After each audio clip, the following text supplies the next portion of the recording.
शेतकरी बंधूंनो नमस्कार। खरीप हंगामाला सुरुवात झाली असून पेरण्यांची लगबग सुरू आहे। अशा काळात खतांची मागणी वाढते। मागील 3 वर्षात राज्यात खरीप हंगामात सरासरी सुमारे 42 लाख मेट्रिक टन रासायनिक खतांचा वापर झाला असून त्यामध्ये मुख्यतः युरिया, डीएपी, एमओपी, संयुक्त खते आणि एसएसपी यांचा समावेश होता। पण यंदा डीएपी खताचा पुरवठा मर्यादित आहे। त्यामुळे केवळ डीएपी वर अवलंबून न राहता पर्यायी खतांचा योग्य वापर करणं आवश्यक आहे।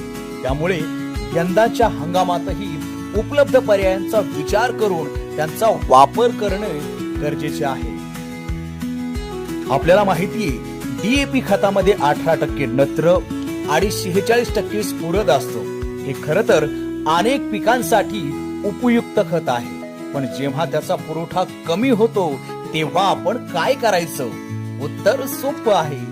डीएपी ला चांगले पर्याय उपलब्ध आहेत। सर्वात आधी एसएसपी सिंगल सुपर फॉस्फेट, यामध्ये स्फुरद 16%, सोबतच सल्फर आणि सूक्ष्म अन्नद्रव्य असतात। तेलबिया विशेषतः सोयाबीन साठी तर एसएसपी अत्यंत फायदेशीर आहे।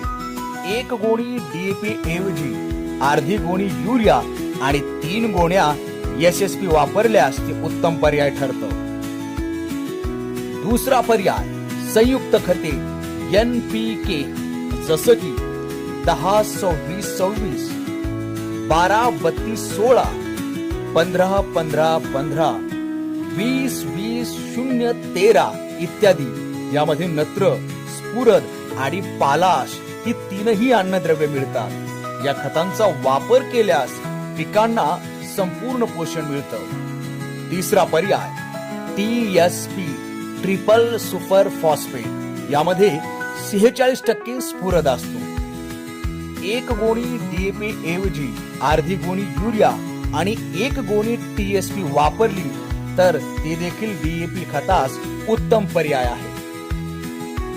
म्हणून शेतकरी मित्रांनो, फक्त डीएपी खतावर अवलंबून न राहता पर्यायी खताचा वापर करा। मृद आरोग्य पत्रिका आधारित खत वापरा, खतांचा संतुलित वापर करा आणि शेतीला भरभराटीची दिशा द्या। शेतकरी बंधूंनो ध्यानात घ्या, डीएपी खतास पर्यायी खताचा वापर केल्यास खतांचा संतुलित तर वापर होतोच, पण खर्चातही फार मोठी वाढ होत नाही। तसेच खते खरेदी करताना अधिकृत विक्रेत्यांकडूनच खरेदी करावीत व पक्के बिल घ्यावे। अधिकृत विक्रेत्या व्यतिरिक्त इतर कोणाकडून खते खरेदी करू नका।